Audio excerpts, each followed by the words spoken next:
सत श्री अकाल जी। तो आज आपके लिए लेके आया हूँ मैं डेल G15। करते हैं इस वीडियो में इसकी अनबॉक्सिंग एंड रिव्यू एंड साथ में 8 गेम्स टेस्ट भी की हैं एंड मग स्विच है या नहीं है इस लैपटॉप में, सभी जानकारी आपको मिल जाएगी इस वीडियो में। तो चलिए शुरू कर दें। तो गाइस लाइक एंड सब्सक्राइब कर देना यार, तो नई चैनल है बस आईडी पासवर्ड मांग लेना। बाय द वे लैपटॉप में प्रोवाइड किया है क्रिएटिव लैपटॉप पॉइंट्स वालों ने। तो लुधियाना का यार बेस्ट इलेक्ट्रॉनिक स्टोर है जहाँ पे आपको सभी ब्रांड्स के लैपटॉप एंड पीसी पार्ट्स वगैरह मिल जाते हैं। तो इनका एड्रेस एंड फोन नंबर आपको मिल जाएगा डिस्क्रिप्शन में एंड इस लैपटॉप का अमेज़न लिंक भी आपको मिल जाएगा डिस्क्रिप्शन में। तो फटाफट बॉक्स ओपन कर लेते हैं। तो कुछ ऐसा डब्बा आपको देखने को मिल जाता है, तो नीचे से ऑलरेडी खुला हुआ है। तो फटाफट निकाल लेते हैं लैपटॉप को बाहर। पहले एक्सेसरीज देख लेते क्या है। तो सबसे पहले आपको मिल जाती है पावर कॉर्ड जो कि नॉर्मल सॉकेट वाला है। पिछले साल बड़ा सॉकेट मिलता सीगा माइक्रोवेव ओवन वाला, बाकी हायर मॉडल चाहिए भी शायद बड़ा ही मिलता होना है। तो ये अडेप्टर है। ओहो, तो डेल का खुद का है 180 वॉट का। ये वाला इसका इंटरफेस है, जैक वगैरह देख लो। अंडर द ट्रेन उन काट लेने हैं बाहर। ऊपर आपको मिल जाती है शुगर नहीं है, ये सेफ्टी के काम आता है, मतलब लैपटॉप के अंदर मॉइस्चर ना जाए इसलिए होता है। तो ये अंडे की ट्रे दी गई है इन्होंने, इसे रखते हैं पीछे। आजा भी लैपटॉप बाहर आ जा और देखते हैं क्या है। और एक और अंडे की ट्रे है अंदर और ये पेपर वर्क है, यूज़र मैनुअल गाइड। ठीक है, तो आते हैं अब लैपटॉप की तरफ। ये है हमारा डेल G15 2023 वाला वेरिएंट। अब निकाल लेते हैं लैपटॉप को ट्रांसपेरेंट घूंघट से बाहर। तो अब लैपटॉप के डिज़ाइन की बात कर लेते हैं। तो यहाँ पे भाई इन्होंने पेंट के छींटे डाले हुए हैं, ऐसा कुछ डिज़ाइन आपको देखने को मिल जाता है। यहाँ पे आपको जिगजैग वाला देखने को मिल जाता है। यहाँ पे डेल की ब्रांडिंग है एंड ड्यूल टोन में ये आता है। ये जैसे ब्रीजा का हायर वेरिएंट आता है ना ड्यूल टोन में, ऊपर ब्लैक नीचे वाइट, वैसा ही सीन है। बैक साइड से बात कर लेते हैं तो 4 रबर ग्रिप्स, ड्यूल फैंस मिल जाते हैं, ड्यूल स्पीकर मिल जाते हैं। तो सबसे पहला जो बोर्ड मिलता है वो 3.2 का टाइप सी वाला मिल जाता है जो कि नॉर्मल ही है, डाटा ट्रांसफर वाला। उसके बाद आपको 3.2 का USB बोर्ड मिल जाएगा। उसके बाद आपको मिल जाएगा HDMI पोर्ट। तो HDMI पोर्ट से जो आउटपुट है वो डेडिकेटेड GPU से है एंड टाइप सी से जो है आउटपुट वो है इंटीग्रेटेड GPU से। यहाँ पे आपको मिल जाएगा चार्जिंग जैक। बाकी आपको ड्यूल वेंट्स मिल जाएंगे, इस साइड भी आपको वेंट मिल जाएगा। उसके साथ 2 USB पोर्ट मिल जाएंगे जो कि 3.2 की है। यहाँ पे गेम स्विफ्ट की ब्रांडिंग है। तो गेम स्विफ्ट मोड क्या है आगे आपको पता लग जाएगा। डेडिकेटेड इसमें कीबोर्ड में बटन दिया गया है तो उसकी यहाँ पे ब्रांडिंग दी गई है। इधर भी आपको मिल जाएगा वेंट, इधर भी है। तो ग्रिल्स वगैरह काफ़ी हैं मतलब इस लैपटॉप में। ये आपका मिल जाएगा लैन केबल स्लॉट, ये आपका हेडफोन जैक, यहाँ पे लाइट इंडिकेटर। तो अब लैपटॉप का फ्लैप ओपन कर लेते हैं वन एंड से। ओ भाई, दोबारा ट्राई करते हैं। तो भाई साहब ये इसके ना हिंज टाइट हैं, लैपटॉप भी हमारा ऑन हो जाता है। तो हिंज देखो अभी नया लैपटॉप है, धीरे धीरे ढीले हो ही जाने हैं तो फिर उठेगा नहीं लैपटॉप। बाकी जितना मुझे याद है जो मैंने लास्ट ईयर का रिव्यू किया था उसमें नहीं उठा था, तो इसमें उठ गया थोड़ा। तो बूट स्पीड आप देख लो, हिंज टाइट है जिस कारण थोड़ा उठ गया ये। वैसे उठना नहीं चाहिए क्योंकि जिस हिसाब से इसका वेट है उठना नहीं चाहिए इसे। तो हिंज तभी टाइट है, बाकी वेरिएंट टू वेरिएंट डिपेंड करता है हिंज पे। एंड बूट स्पीड भी भाई विंडो 11 है, ये अकेली स्पीड आती है कई बार से। तो अंदर से डिज़ाइन की बात कर लेते हैं। तो साइड में तो बेजल्स काफ़ी कम है, ऊपर नॉर्मल से बेजल्स मिल जाते हैं। यहाँ पे डेल की ब्रांडिंग है, यहाँ पे वेबकैम मिल जाता है। यहाँ पे भी आपको भाई एयर इनटेक का वेंट मिल जाएगा एंड इस साइड भी मिल जाएगा। आप आओ तो दोनों साइड है भाई, ऊपर 2 जगह। एंड कीबोर्ड की बात करें तो कीबोर्ड में आपको पावर बटन मिल जाएगा एंड फुल साइज का कीबोर्ड मिलता है जिसमें आपको मिल जाती है ऑरेंज कलर की बैकलाइट लाइट, जिसमें 2 लेवल वाले हैं। तो ऑन ऑफ आप कर सकते हैं एंड 2 लेवल में इंक्रीज कर सकते हो, कम ज़्यादा कर सकते हो मतलब। तो कीबोर्ड के साइज कीज़ का जो है वो डिसेंट है, नाइट्रो से थोड़ी छोटी कीज़ हैं लेकिन कोई भी दिक्कत नहीं आती यार। कीज़ बहुत अच्छी हैं, मज़ेदार कीज़ हैं। एंड टच पैड भी नाइट्रो के कंपैरिजन में छोटा है, मतलब सभी लैपटॉप के कंपैरिजन में टच पैड इसमें छोटा मिलता है। लेकिन यूज टू होने की बात है, यूज टू हो जाता है बंदा। बाकी मैंने बता दिया, बाकी के लैपटॉप के कंपैरिजन में छोटा मिल जाता है। थाई सपोर्ट की बात करें तो वो काफ़ी मिल जाता है आपको, क्योंकि ट्रैक पैड छोटा मिल जाता है, थाई सपोर्ट अच्छा मिल जाता है। फिर बाकी कीबोर्ड अच्छा है, टच पैड भी सही से काम करता है, कोई भी दिक्कत नहीं है। बस RGB कीबोर्ड हो जाता है और बढ़िया होता है। बाकी डेल का शुरू से ही है, G15 में हमें ऑरेंज कीबोर्ड ही मिलता है, क्या कर सकते हैं अब। बाकी अब बिल्ड की बात कर लेते हैं। हिंज तो मैंने आपको बता दी है, अभी तो काफ़ी टाइट है, सॉलिड भी लग रहे हैं काफ़ी, तो कोई दिक्कत नहीं हिंज में। बाकी बिल्ड की बात कर लेते हैं। अंदर से माइनस ही फ्लेक्स है, ऊपर माइनस ही फ्लेक्स है। बैक पैनल बाकी बिल्ड से और भी सॉलिड है। तो टोटल लैपटॉप पूरा बना हुआ प्लास्टिक से एंड ये वाला हिस्सा तो और भी सॉलिड है, मतलब ये अलग से ही प्लास्टिक है अलग पार्टीशन है, लेकिन ये और भी सॉलिड चीज़ है। तो पूरा लैपटॉप प्लास्टिक का है। तो ओवरऑल बिल्ड क्वालिटी की बात करें, नाइट्रो जैसी बिल्ड क्वालिटी है।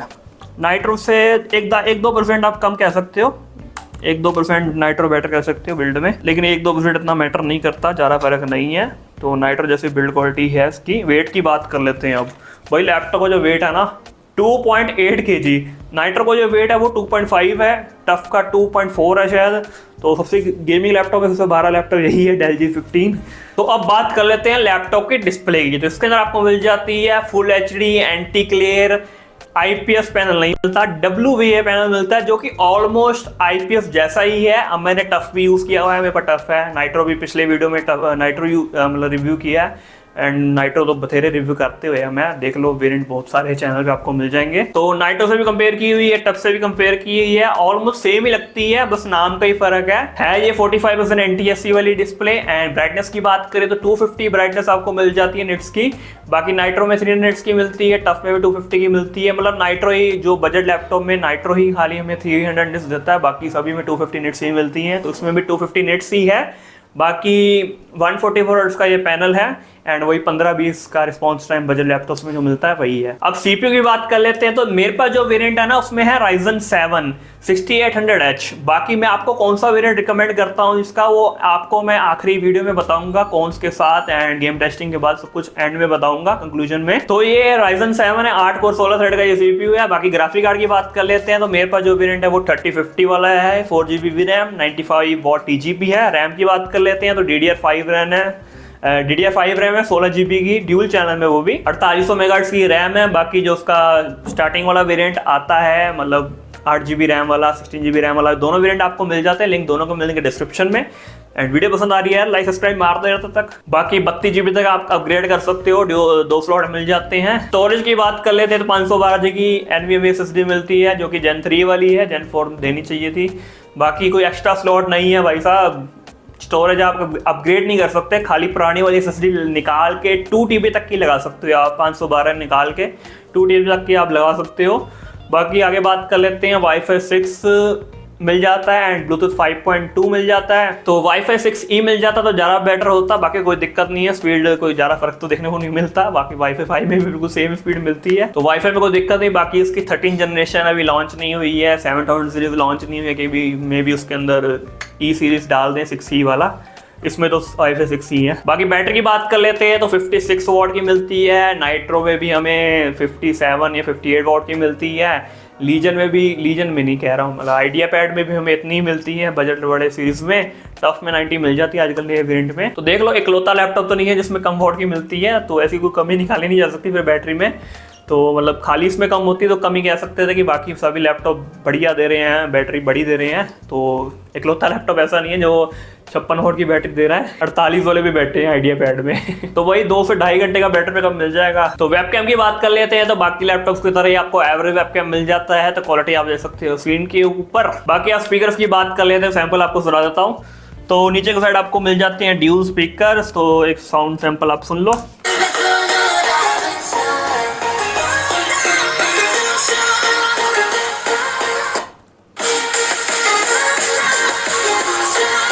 तो स्पीकर लाउडनेस की बात कर लेते हैं तो भाई नाइट्रो से थोड़ी सी ज़्यादा है, टफ से भी थोड़ी ज़्यादा है। बाकी अभी और कोई लैपटॉप याद नहीं आ रहा कंपैरिजन के लिए तो ओवरऑल भाई बढ़िया स्पीकर्स हैं, लाउडनेस भी अच्छी है। तो अब बात कर लेते हैं वैसा परफॉर्मेंस सेक्शन की। जैसे कि आपको मैंने बताया, मेरे वाला वेरिएंट जो है ना वो Ryzen 7 6800H वाला है, जो कि 8 कोर 16 थ्रेड का है।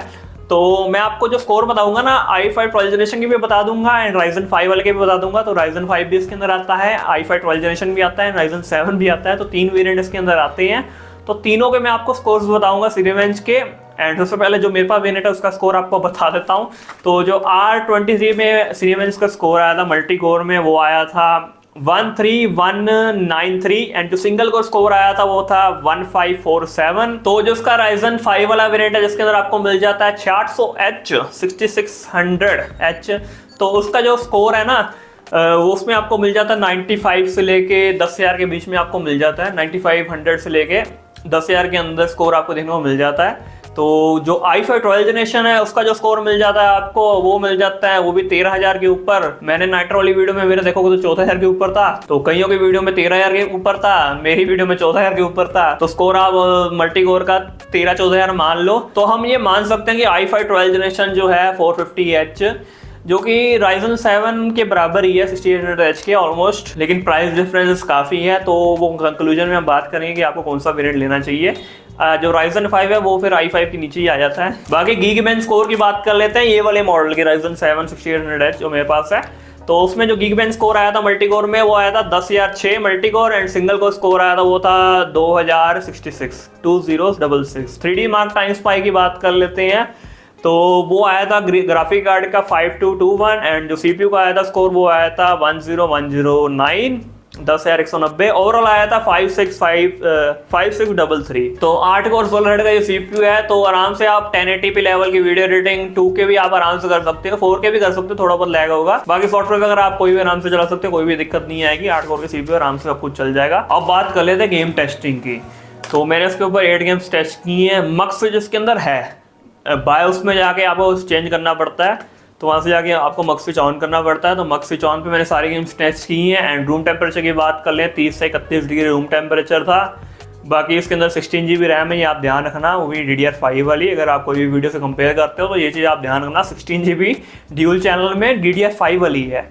अगर आपको जाननी है DDR5 में 8 GB रैम के साथ कितने FPS मिलते हैं, तो आप मेरी इसकी पिछले वाली वीडियो देख लेना। मतलब नाइट्रो 5 का मैंने अभी रिव्यू किया था 2023 वाले मॉडल का, जिसके अंदर भी DDR5 रैम थी 8 GB। तो अगर आपको 8 GB वाले FPS जानने हैं तो वो आप वीडियो दे सकते हो, तो ऑलमोस्ट सेम ही FPS मिलने वाले हैं। वो भी 75 वॉट का नहीं 95 वॉट का ही GPU था 3050। बाकी साथ के साथ भी आपको 8 GB रैम में कितने FPS मिलते हैं कुछ गेम के आपको मैं बता दूंगा, नोट किए हुए हैं मैंने, टेंशन नहीं लेनी। बाकी वो वीडियो जरूर देख लेना एक बार, तभी आपको अंदाजा होगा कि आपको रैम अपग्रेड करनी चाहिए नहीं करनी चाहिए। बाकी करनी तो चाहिए, 16 GB रैम भाई जरूरी है, वो भी ड्यूल चैनल में आज के ज़माने में। बाकी लैपटॉप के अंदर हमें एलियनवेयर कमांड सेंटर मिलता है, तो जिसमें आपको मिल जाता है गेम स्विफ्ट मोड। एक बार आपको मैं दिखा देता हूँ। तो ये एलियन कमांड सेंटर मैंने ओपन किया हुआ है। तो यहाँ पे देखो बटन दिया गया गेम स्विफ्ट मोड का, तो जी बटन दबाते ही यहाँ पे ऑन हो जाता है, लेकिन भाई चार्जर कनेक्ट होना चाहिए तब ऑन होता है। बाकी बैटरी पे भी हो जाता है ये देखा है मैंने। यहाँ पे देखो मोड जो सिलेक्ट है इसके अंदर गेम स्विफ्ट मोड पे, वो रैपिड कूल पे रहता है। बाकी हाई परफॉर्मेंस मोड करते हैं उसमें पंखे बंद हो जाते हैं, तो इसलिए रैपिड कूल पे सारी मैंने गेम्स टेस्ट की हैं। तो गेम स्विफ्ट मोड पे क्या होता है भाई, लैपटॉप अपनी फुली परफॉर्मेंस के साथ चलता है, एंड लैपटॉप के पंखे जो है ना फैंस, वो भी फुल स्पीड के साथ चलते हैं। तो समझ लो भाई हाई परफॉर्मेंस मोड पे लैपटॉप हो जाता है गेम स्विफ्ट मोड ऑन करने के बाद। एंड अगर आप मेरी नाइट्रो वाली वीडियो से टेम्परेचर वगैरह कंपेयर करोगे, FPS कंपेयर करोगे ना, ये चीज़ ध्यान रख लेना कि 8 GB रैम उसमें है नाइट्रो में, तो टेम्परेचर्स भी कम होने वाले हैं उसके अंदर। रैम इसके अंदर ज़्यादा है तो CPU GPU की कंजक्शन मतलब यूजेस बढ़ जाती है, तो रैम अपग्रेड के बाद यूजेस बढ़ जाती है, तो जिस कारण टेम्परेचर भी बढ़ जाते हैं। तो उस हिसाब से आप कंपैरिजन करना। बाद में ये ना कहना कि नाइट्रो के टेम्परेचर्स कम थे, डेल में ज़्यादा टेम्परेचर्स हैं, तो इसका रीज़न रैम भी है, क्योंकि उसके अंदर 16 GB रैम है डेल वाले वेरिएंट में मेरे, एंड उसमें 8 GB रैम थी। बाकी 8 GB रैम में कितने FPS मिल सकते हैं वो उसके लिए आप वो वीडियो जरूर देख लेना। तो सबसे पहले गेम की बात कर लेते हैं जो कि मैंने टेस्ट की थी GTA 5 रिकमेंडेड सेटिंग्स में, जो कि वेरी हाई प्लस हाई का कॉम्बो आया था। तो CPU टेम्परेचर जो मैक्स टच किया था वो था 86, एंड जो GPU टेम्परेचर मैक्स टच किया था वो था 73। बाकी ओपन एरिया में हमें मिल रहे थे 140 FPS प्लस, एंड जो डिमांडिंग एरिया था उसके अंदर में मिल रहे थे 100 प्लस ही। तो नेक्स्ट गेम की बात कर लेते हैं भाई। टेस्ट की थी मैंने RDR2 मीडियम सेटिंग्स में, साथ में डेज रखा था बैलेंस पे। CPU टेम्परेचर 85 डिग्री टच किया था, GPU temperature 74 degree. Average FPS की बात करें तो 74 हमें मिल गए थे 16 GB DDR5 रैम में। बाकी 8 GB रैम की बात करें तो नाइट्रो वाली वीडियो में 69 FPS आए थे, तो एक आध मैंने लिख लिए थे FPS। बाकी नेक्स्ट गेम की बात कर लेते हैं जो कि मैंने टेस्ट की थी PUBG PC हाई सेटिंग्स में। CPU टेम्परेचर 87 मैक्स गया था, 78 डिग्री GPU टेम्परेचर मैक्स गया था। FPS की बात करें तो भाई ऑलवेज 100 प्लस हमें मिल रहे थे, तो बड़े चंगे FPS मिलते हैं पैसे के। नेक्स्ट गेम की बात कर लेते हैं जो कि मैंने टेस्ट की थी वैलहैला मीडियम सेटिंग्स पे। CPU टेम्परेचर 81 डिग्री मैक्स गया था, GPU टेम्परेचर 72 डिग्री मैक्स गया था। एवरेज FPS 70 देखने को मिल गए थे, एंड नाइट्रो में 75 मिले थे। अब ये इसका रीजन पता नहीं, बाकी गेम घर का कई बार ग्लिच हो जाता है। नेक्स्ट गेम की बात कर लेते हैं फार क्राई 5 एंड फार क्राई 6। तो फार क्राई 5 की पहले बात करते हैं जो कि मैंने टेस्ट की थी हाई सेटिंग्स में। तो 96 डिग्री CPU टेम्परेचर चले गया था, क्योंकि भाई जो फार क्राई 5 है ना, काफी इंटेंसिव गेम है, सीपीयू इंटेंसिव गेम है। बाकी 96 खाली टच किया था, रेगुलर नहीं था, रेगुलर ऊपर नीचे काफी हो रहे थे, तो ऐसा नहीं है कि 96 ही रेगुलर था। तो जीपीयू की बात कर लेते हैं, 71 डिग्री मैक्स टच किया था। एवरेज एफपीएस की बात करें तो 88 हमें देखने को मिल गए थे, बाकी नाइट्रो में 82 थे। तो फायर क्राई 6 की बात कर लेते हैं, जो कि मैं टच की थी हाई सेटिंग्स पे, साथ में एफएसआर रखा था बैलेंस पे। डीएलएसएस नहीं है भाई, कितनी बार कमा यार, फायर क्राई 6 नहीं है। तो सीपीयू की बात कर लेते हैं, 78 डिग्री टच किया था। जीपीयू की बात कर लेते हैं, 65 डिग्री टच किया था। तो एफपीएस की बात करें तो 97 हमें एवरेज एफपीएस देखने को मिल गए थे। नाइट्रो के भी बता देते हैं, 67 आए थे उसमें 8GB रैम में, तो काफ़ी ह्यूज डिफरेंस आया है, क्योंकि जीपीयू से 8GB रैम पे काफ़ी कम थी, लेकिन 16GB रैम के बाद बढ़ गई थी जीपीयू। तो नेक्स्ट गेम की बात कर लेते हैं, जो कि मैं टच की थी बैटलफील्ड 5, जो कि मैं टच की थी हाई सेटिंग्स पे। तो सीपीयू टेम्परेचर 85 डिग्री चले गया था, 75 डिग्री आपका चले गया था जीपीयू टेम्परेचर, लैपटॉप का मतलब। तो एफपीएस की बात कर लेते हैं तो 80-90 आपको देखने को मिल रहे थे, बाकी नाइट्रो में 70-80 मिल रहे थे, तो 10 FPS का फर्क पड़ गया था एवरेज। तो नेक्स्ट एंड आखिरी गेम की बात कर लेते हैं, जो कि मैं टच की थी वैलोरेंट हाई सेटिंग्स पे। जो सीपीयू टेम्परेचर 77 टच किया था, जीपीयू 65, FPS भाई 200-300, इतने तगड़े FPS मिल रहे थे। तो उसको 16GB ड्यूल चैनल है ना GDDR5, एंड नाइट्रो में देखना जाके कितने मिल रहे थे, हैरान हो जाओगे देख के कितना फर्क था दोनों में। क्योंकि ये वैलोरेंट जैसे गेम है ना, जो ई स्पोर्ट्स गेम है ना, ड्यूल चैनल रैम करने के बाद काफी एफपीएस का फर्क पड़ जाता है। बाकी जो स्टोरी गेम्स है उसमें मैक्सिमम से मैक्सिमम 10 एफपीएस का फर्क पड़ता है। तो बात कर लेते हैं भाई साहब फाइनल वर्डिक्ट की। तो परफॉर्मेंस भाई बहुत अच्छी देखने को मिल गई। तो बाकी कॉन्स की बात कर लेते हैं, तो यार खाली एसएसडी आप अपग्रेड नहीं कर सकते, बाकी कोई और कौन तो देखने को नहीं मिली इसके अंदर। एसएसडी का कोई स्लॉट नहीं है भाई, जगह तो दी हुई है इन्होंने एसएसडी के, लेकिन ऊपर वाला खांचा नहीं लगाया हुआ जिसमें एसएसडी फंसती है, तो उसका कोई फायदा ही नहीं है। बाकी जो ऑलरेडी इंस्टॉल एसएसडी है इसके अंदर, वो आप निकाल के 2 TB तक की लगा सकते हो। तो मुझे तो बस एक ही दिक्कत लगी यही वाली। बाकी थर्मल्स की बात कर लेते हैं, तो 85 डिग्री खाली, मतलब 80 से 85 डिग्री एवरेज टेम्परेचर मैक्स गया। रूम टेम्परेचर देखो कितना ज्यादा, अभी तो मेरा वही गर्मियाँ चल रही है 30 से 31 डिग्री, तो एसी ऑन करोगे तो और टेम्परेचर कम हो जाएंगे। तो भाई थर्मल्स एक नंबर है, कोई भी दिक्कत नहीं है। तो अब बात कर लेते हैं कौन सा वेरिएंट आपको लेना चाहिए। देखो सभी वेरिएंट्स के लिंक आपको देखो डिस्क्रिप्शन में मिल जाएंगे। बाकी आप लुधियाना से हो तो आप क्रेडिटेड लैपटॉप पॉइंट विजिट कर सकते हो, उनका एड्रेस एंड फोन नंबर आपको मिल जाएगा डिस्क्रिप्शन में। बाकी अब बात कर लेते हैं कौन सा वेरिएंट लेना चाहिए। तो i5 के अंदर आपको मिलता है i5 12 जनरेशन, Ryzen 5 मिलता है, Ryzen 7 मिल जाता है। तो i5 12 जनरेशन अगर आपको 70-75 में मिल जाता है तो आप वो ले सकते हो, क्योंकि Ryzen 7 तो भाई महंगा ही बड़ा है। Amazon की प्राइस की बात कर रहा हूँ, बाकी क्रिएटिव लैपटॉप्स की आप प्राइस कॉल करके पूछ सकते हो उनसे। तो Amazon पे भाई Ryzen 7 पता नहीं कितना 80-90 का, 90 के ऊपर है शायद।